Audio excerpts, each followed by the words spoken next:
Hello everyone, and welcome to another video.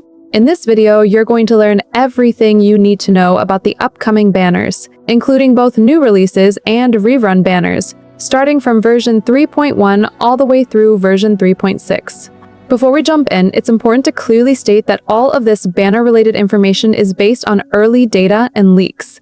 Nothing here is final, and everything is still subject to change before the official release dates, so treat this as a roadmap rather than confirmed announcements. Let me introduce you to Buff Top Up, the platform that's quickly becoming every WuWa player's favorite spot for affordable rates and fast delivery. With Buff, you can buy safely and reliably, straight into your account. No waiting, no stress. The best part?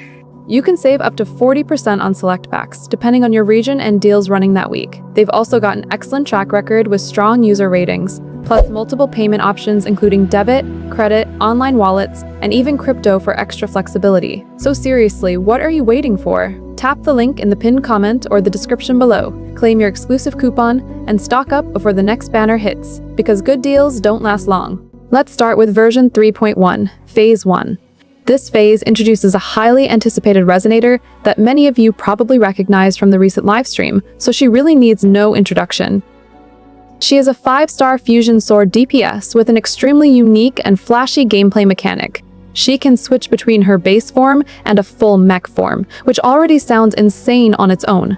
Her entire kit revolves around Tune Rupture and Fusion Burst Resonance modes, where she builds synchronization and resonance rates to unleash devastating resonance liberation damage.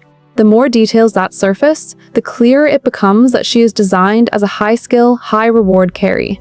Mastery will matter, and that's exactly the kind of character that keeps gameplay exciting and engaging. Aemeath's kit is shaping up to be one of the most explosive and synergy-driven designs we've seen so far, especially for fusion-based teams. Her gameplay revolves heavily around fusion burst amplification, sustained pressure, and controlled damage spikes rather than instant nukes.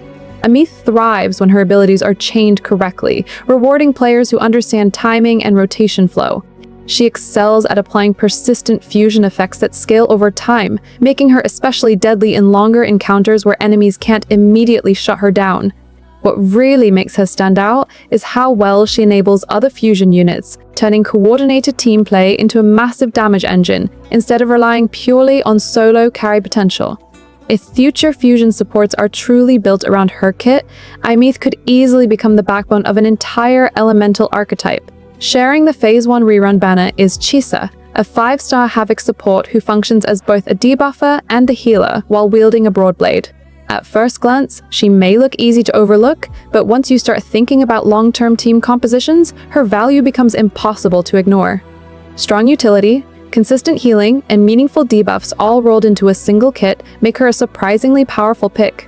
Alongside her is Lupa, a 5-star fusion sub-DPS broadblade user who truly shines in mono-fusion team setups. She increases fusion damage bonuses while simultaneously shredding enemy fusion resistance, which is massive for damage scaling.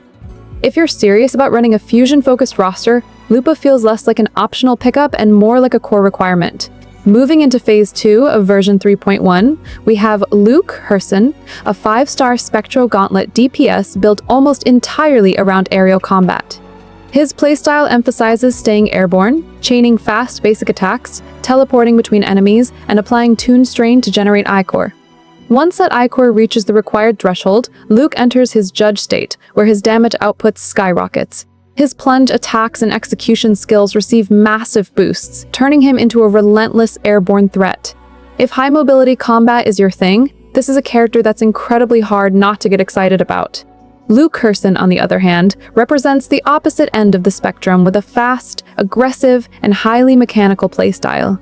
His kit is built almost entirely around aerial dominance, rewarding constant movement, precise execution, and relentless pressure. By chaining airborne basic attacks, teleporting between enemies, and applying Tune Strain, Luuk generates Ichor at a rapid pace, which fuels his Judge state.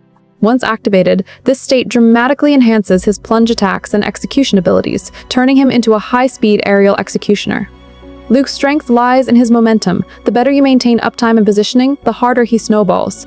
However, this also means mistakes are punished quickly, making him a high-risk, high-reward DPS that will strongly appeal to players who enjoy mastery-based combat rather than simple rotations. Appearing alongside him is Galbrina, a 5-star fusion pistol user, whose kit revolves around stacking Synflame and Afterflame effects. Once fully stacked, she enters her Demon Hypothesis state, which is every bit as destructive and visually flashy as it sounds. Next up is version 3.2, which introduces Sigrika, a 5-star arrow DPS sword user who specializes heavily in echo skill damage.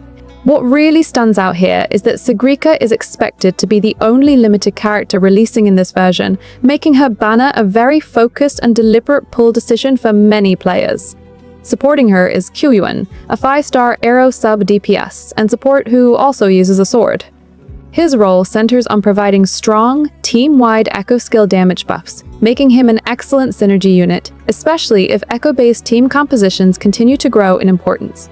There is also some speculation that version 3.2 may introduce a new 4-star character, though details on that are still unclear at this time.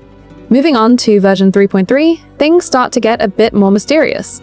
Phase 1 is expected to feature Lucilla, a 5-star Glacio DPS.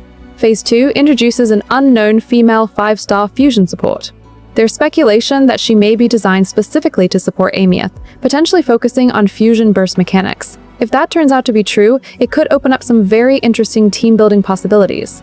Additionally, Mornye is rumored to receive a new skin during this version, which is always a nice bonus for longtime fans. Version 3.4 is where things truly go off the rails, in the best way possible, thanks to a full Cyberpunk Edgerunners collaboration. This is the kind of crossover that genuinely makes you stop and reread the leaks just to be sure. Phase 1 features Lucy, a 5-star Spectro hybrid DPS using gauntlets, while Phase 2 brings Rebecca, a 5-star Havoc support. Just imagining how their visuals, animations, and kits translate into Wuthering waves already feels surreal, and this collaboration alone could make version 3.4 one of the most memorable updates yet. Next is version 3.5. Phase 1 teases an unknown female 5-star Havoc DPS, while Phase 2 introduces an unknown female 5-star Glacio support. While concrete details are still scarce, the elemental spread alone makes this version worth paying close attention to, especially for players planning future team synergies. Finally, we arrive at version 3.6. Phase 1 is rumored to introduce an unknown female 5-star Electro DPS who may be a Threnodian Resonator, which would be a major reveal if confirmed. Phase 2 follows up with an unknown male 5-star character, rounding out what appears to be another extremely stacked update. With all of this on the table, the real question becomes who you're planning to pull for. These upcoming versions are packed with difficult decisions, whether you're chasing powerful new main DPS units or carefully selecting supports that can redefine your team compositions. Every update seems to push Wuthering waves further forward in both scale and ambition. Now it's time to wrap things up. Are you excited about the new characters coming in these upcoming versions? Let me know your thoughts in the comments.